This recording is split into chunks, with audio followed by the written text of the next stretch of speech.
Bonjour, c'est Ursule encore. On est le 4 mars 2025. Alors, je viens sur la trompette aujourd'hui encore et je viens proclamer le retour de notre Seigneur Jésus-Christ. Amen et alléluia, soyons tous bénis. Alors, un fruit qui ne vient pas à maturité. Amen, un fruit qui ne vient pas à maturité. On est dans la parabole, n'est-ce pas, sur la semence. Le Seigneur nous demande de s'aimer.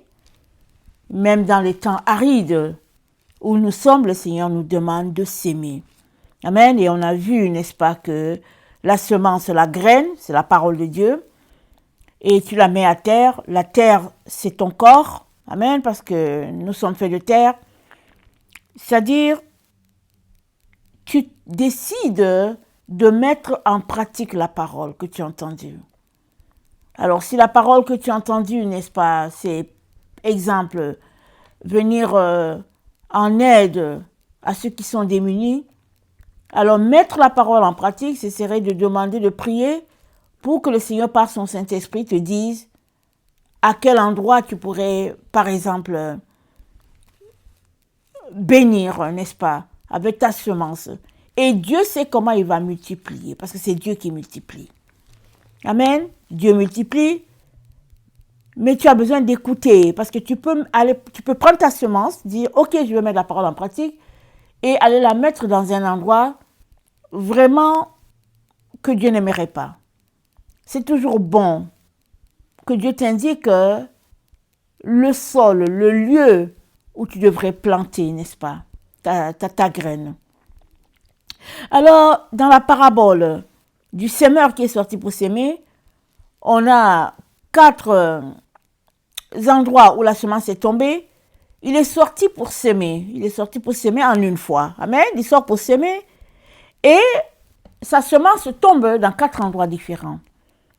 Et dans le 3e endroit, je suis dans Luc 8, le verset 14, c'est dit, ce qui est tombé parmi les épines, ce sont ceux qui, ayant entendu la parole, s'en vont et la laissent étouffer par les soucis, les richesses et les plaisirs de la vie. Et ils ne portent point de fruits qui viennent à maturité. Amen. Le Seigneur aimerait que nos fruits viennent à maturité. C'est ça qu'il aimerait. Mais il y a un groupe, n'est-ce pas, de ces enfants qui portent des fruits, mais ça ne vient pas à maturité. Voilà pourquoi le Seigneur aimerait, n'est-ce pas, que ce problème soit réglé dans nos différentes vies. Et c'est vrai que ça peut tout simplement changer dès maintenant. Amen. Dès maintenant, cette situation peut changer si tu décides, n'est-ce pas, de laisser aller ce que Dieu te demande de laisser. Alors, dans le verset qu'on vient de lire, c'est dit que les fruits, n'est-ce pas, sont portés sur l'arbre, mais ils finissent par se détruire. Ils finissent par ne pas éclore. Amen. Parce que c'est dit, les fruits sont étouffés par les soucis de la vie, par les richesses de ce monde, par les plaisirs. Et on peut continuer d'ajouter, n'est-ce pas? Et c'est dit dans Philippiens 4, le verset 6, que Jésus-Christ connaît tes besoins. Philippiens 4, le verset 6, c'est dit, ne vous inquiétez de rien, mais en toute chose, faites connaître vos besoins à Dieu par des prières, des supplications et avec les actions de grâce. Et la paix de Dieu qui surpasse toute intelligence gardera vos cœurs et vos pensées en Jésus-Christ. Ne vous inquiétez de rien. C'est ça que Dieu nous demande. Ça veut dire que on devrait choisir de s'accorder avec la parole de Dieu qui dit de ne pas s'inquiéter. Malgré la pression qu'il y a dans le monde aujourd'hui, n'est-ce pas, de devoir manger, vivre, La pression, elle est plus intense que par le passé. Le Seigneur dit de ne pas t'inquiéter. Donc, tu devrais commencer par décider de ne pas t'inquiéter. Tu le décides. Toi-même, dis, je ne veux pas m'inquiéter. Maintenant que tu as décidé, n'est-ce pas, de ne pas t'inquiéter, ne cherche pas la solution par toi-même. Va devant Dieu et parle-lui tes besoins. Parce que c'est dit, ne vous inquiétez de rien, mais en toute chose, faites connaître vos besoins à Dieu par des prières et des supplications. Souvent, on a un besoin, mais on ne le fait pas connaître à Dieu. On décide de trouver la solution. Le Seigneur me ramène souvent sur ce point-là. Quand tu as l'argent et que le besoin est là, le besoin est de $10, tu te dis, ok, je vais l'acheter. C'est $10. Mais si ton besoin était de 1000, est-ce que tu allais te lever tout de suite pour dire, je vais aller l'acheter? Tu réfléchirais d'abord parce que tu dirais, c'est $1000. Mais parce que c'est $10, tu te lèves pour aller acheter la chose. Mais, que dirais-tu si tu venais te mettre à genoux devant le Seigneur pour lui dire, Seigneur, voilà ce besoin-ci, voici j'ai $10, qu'est-ce que tu penses? Est-ce que tu penses que ce serait bien que je l'achète? Une personne dirait que bon, souvent le Seigneur, ça lui prend du temps pour répondre. Il ne va pas me répondre. Mais peut-être que s'il ne te répond pas, peut-être que c'est parce que ce n'est pas un besoin important. Amen. Peut-être que c'est parce que ce n'est pas important. Alors il ne t'a pas répondu. Pour te dire, garde tes $10. Un besoin viendra où tu utiliseras les $10. Mais pour le moment, garde tes $10. Alors, c'est dit, faites connaître vos besoins à Dieu. Ne fais pas connaître tes besoins à ton prochain, à ton voisin, à ton ami le plus proche. C'est à Dieu que tu fais connaître ton besoin. Et Dieu va garder ton cœur dans la paix. Parce que lui, il sait comment il va combler ça. Et souvent, il va juste te faire rendre compte que tu n'en as même pas besoin. Que tu n'as plus besoin de cette chose-là que tu veux. Alors, très souvent,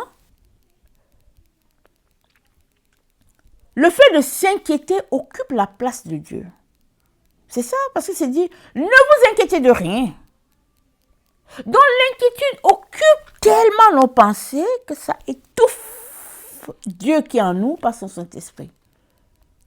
Dieu est tellement étouffé que quand on vient s'asseoir, ce n'est pas Dieu qu'on entend. On entend la pression de la vie.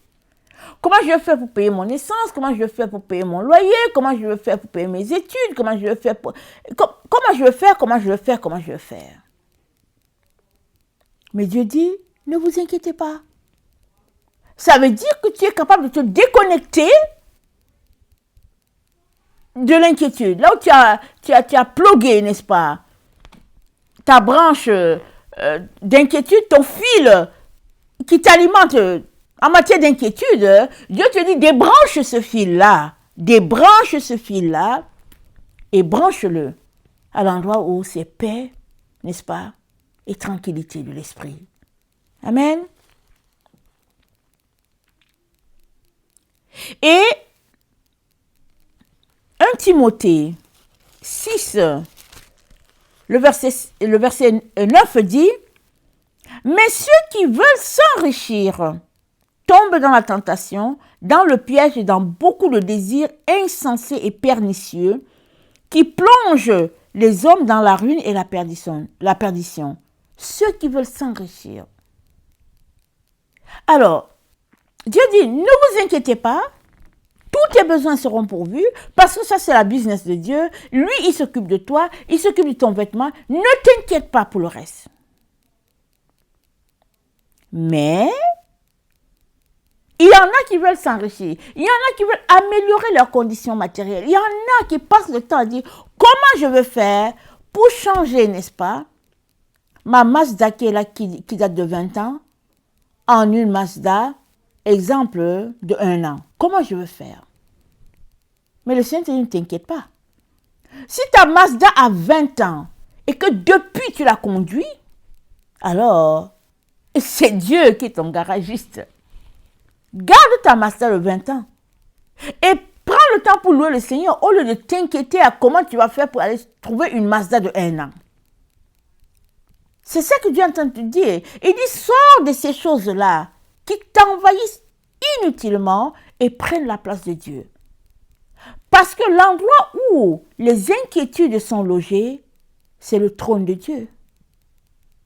Les inquiétudes viennent se loger à l'endroit où c'est Dieu qui est là. Proverbe 4, 23. Proverbe 4, 23.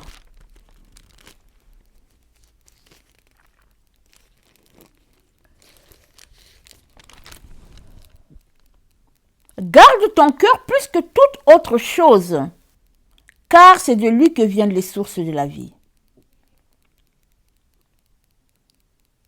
Garde ton cœur, plus que tout, garde ton cœur. Et le cœur, c'est le centre de l'âme. C'est pas le cœur, n'est-ce pas, qui pompe le sang et tout ça, mais le cœur, c'est le centre de ta personne. C'est là où tout se passe. Le domaine de l'intelligence, le domaine de la volonté, les émotions, et tout est là, à l'endroit que la Bible appelle cœur, et puis c'est cet endroit qui est aussi l'âme, c'est synonyme. Et le cœur loge nos désirs, nos passions, nos rêves, tout est là dans le cœur. Et dans Apocalypse 18, le verset 14, Apocalypse 18, le verset 14, c'est dit, « Les fruits que désirait ton âme sont allés loin de toi, et toutes les choses délicates et magnifiques sont perdues pour toi.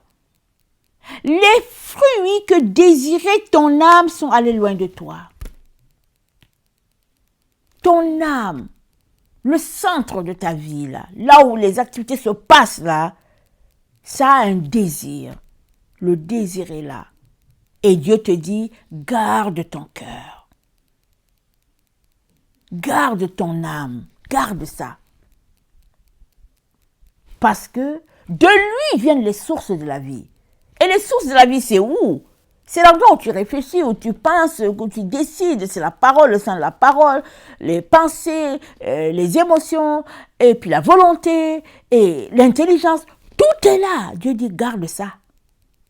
Il dit, veille à ce que cet endroit-là soit clean, propre. Laisse cet endroit-là réservé à Dieu. Amen.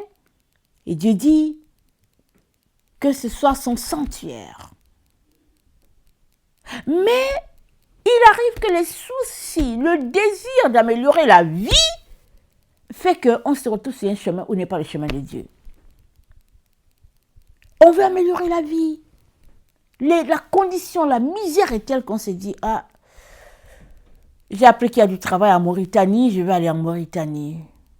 Parce que je ne peux pas rester là comme ça. As-tu demandé à Dieu s'il te veut en Mauritanie? As-tu prié et puis Dieu t'a dit, va en Mauritanie? Ou bien, as-tu prié comme Isaac a prié? Il voulait aller en Égypte parce qu'il y avait la famine à l'endroit où il vivait. C'était la sécheresse. Dieu lui a apparu, il lui a dit, Isaac, ne va pas en Égypte. Sème là où tu es et je vais bénir. Ne va pas en Égypte.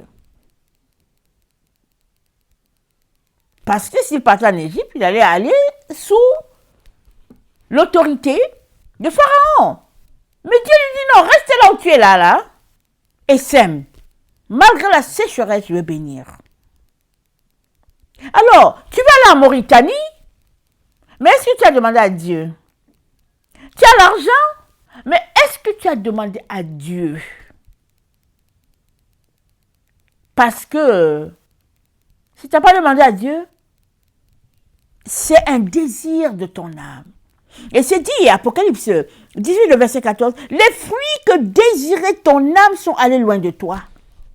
Souvent, l'âme veut tellement de choses, on achète ceci. L'âme veut, on achète l'autre. L'âme veut, on achète l'autre. On achète, on accumule, on accumule, on accumule. Et nous sommes ici informés que vient un temps où toutes ces choses s'en iront loin. Loin, loin, loin, loin. Parce que c'est voué à la destruction. Et qu'auras-tu fait si tu as passé ton temps à les accumuler?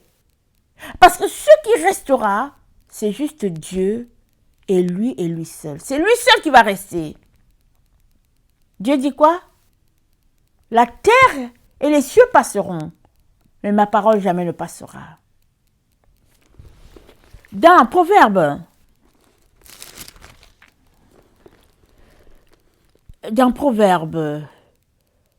attendez, 8, le verset 18, c'est dit,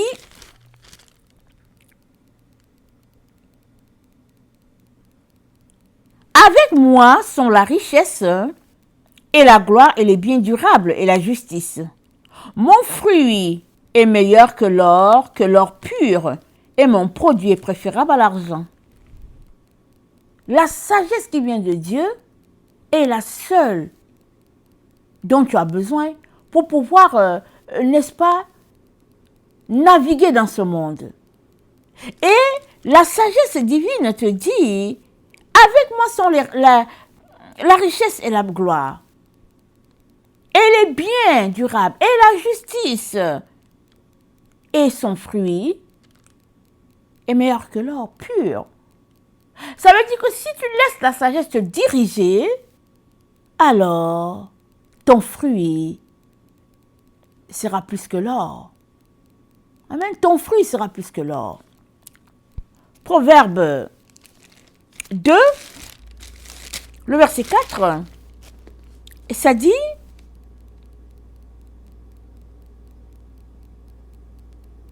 si tu cherches la sagesse comme l'argent, si tu la cherches, si tu la poursuis comme un trésor, alors tu comprendras la crainte de l'Éternel et tu trouveras la connaissance de Dieu. Car l'Éternel donne la sagesse. Cherchez la sagesse de Dieu comme l'or. La poursuivre son intelligence comme l'argent. C'est-à-dire, Dieu compare, n'est-ce pas, ses qualités à lui, ses valeurs à lui, à ce que nos yeux aiment. Les gens aiment l'argent, ils aiment le diamant, ils aiment ceci, ils aiment cela. Dieu dit, lui là, il est plus que cela. Donc, c'est de prier pour que Dieu nous donne de l'aimer au-delà, n'est-ce pas, de ces choses matérielles-là. C'est ça. Si nous mettons notre cœur là-dedans, Dieu n'est plus à sa place. Parce que Dieu nous a conçus pour qu'il y ait un seul endroit, n'est-ce pas, qui prenne tout de nous. Et cet endroit, c'est le cœur. Et cet endroit est réservé à Dieu. Plusieurs fois, on veut partager. On se dit que oui, j'aime Dieu, mais j'aime aussi, ou bien j'aime Dieu, mais je dois bâtir ma vie. Mais à quoi est-ce que Dieu t'a appelé? Si Dieu t'a appelé à labourer un champ, concentre-toi à labourer le champ sans t'en détourner. Concentre-toi. Mais si Dieu t'a appelé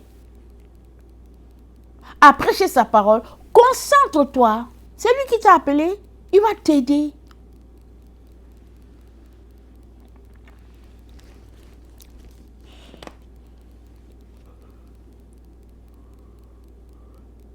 Excusez-moi. Dieu aimerait que ton fruit vienne à la maturité. Parce que on a lu dans la portion, n'est-ce pas, qui est la nôtre d'aujourd'hui, dans Luc 8, le verset 14, on a lu que la parole qui tombe dans les endroits pierreux, ça correspond à ceux-là qui ont reçu la parole de Dieu, mais qui sont envahis par les soucis de ce monde. Je dis, comment je vais payer mon loyer, comment je vais faire, comment je vais faire ceci, et puis bon, je suis si minable, n'est-ce pas? J'aimerais être considéré parmi les gens de mon environnement, et puis toutes sortes de soucis inutiles. Et le Seigneur aimerait qu'on sorte de là. Qu'on le laisse lui prendre toute la place afin qu'il nous communique exactement à quoi il nous a appelés. Et que nous nous concentrions à faire ce qu'il nous a appelés. Uniquement. C'est tout. Tous tes besoins seront comblés. Tu ne manqueras de rien. Mais la part la plus importante, ce n'est pas de courir après les richesses. C'est de chercher Dieu. Le chercher comme tu cherches l'or, le chercher comme tu cherches l'argent. Parce que ton Seigneur Jésus te dit, dans Jean 14,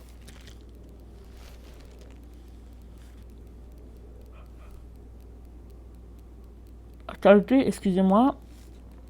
Non, c'est Jean 15, le verset 8, il dit, si vous portez beaucoup de fruits, c'est ainsi que mon Père sera glorifié et que vous serez mes disciples. Si vous portez beaucoup de fruits, donc le Seigneur veut qu'on porte beaucoup de fruits.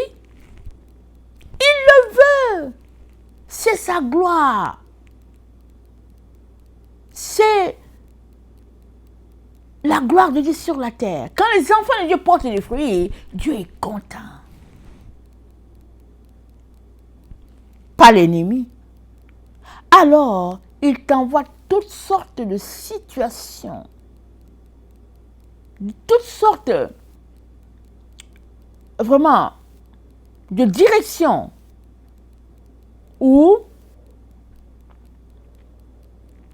tu te dis, ok, bon, je vais aller répondre à mes besoins.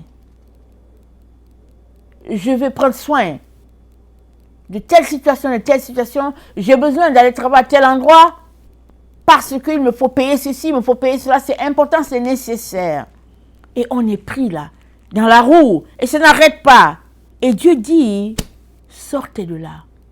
Ne vous inquiétez pas. Vous aurez à manger, vous aurez à boire, vous serez habillés, vous ne manquerez de rien.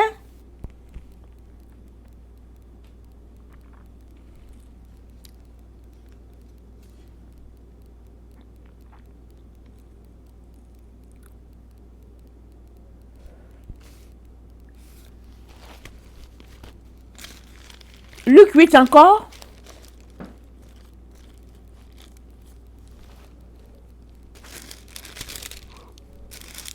Luc 8 encore.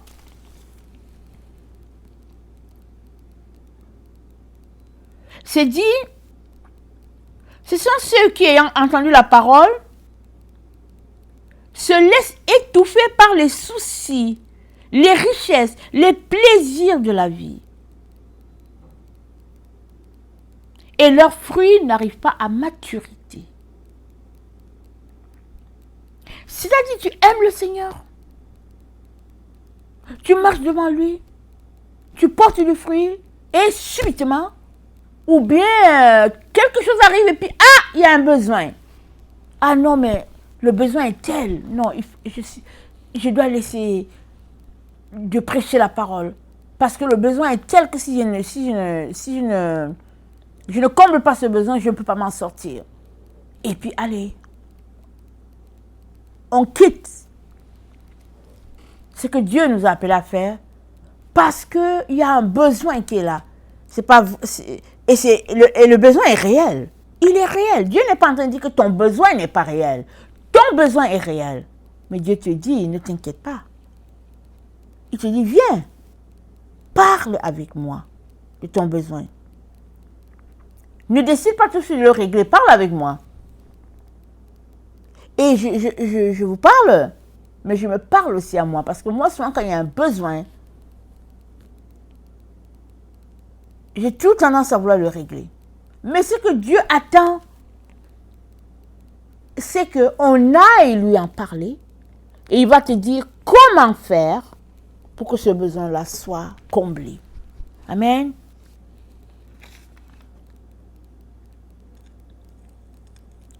Alors, ton cœur étant le centre de tout, il est important de le laisser, n'est-ce pas, dans toute la latitude. Prendre sa place. Parce que c'est le trône de Dieu en toi. Ton cœur, c'est l'endroit que Dieu réside. Que dirais-tu de décider de le libérer de tout ce qui est charge, de tout ce qui est encombrant, afin que Dieu ait sa place sur le trône de ton cœur. C'est ça que Dieu attend de nous. C'est ça qu'il nous demande. Souvent, on peut venir justifier pour dire que non, voici cette situation fait que je suis obligé de faire cela parce qu'il n'y a personne pour m'aider, parce que. Non, Dieu est là. Même si tu as l'impression que tu ne l'entends pas, mais il est là.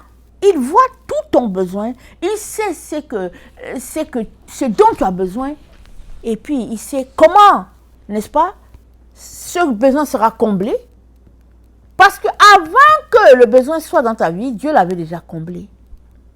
Amen. Il l'avait déjà comblé. Mais c'est à toi de savoir comment tu vas aller faire pour le prendre, pour te l'approprier. Amen. Alors,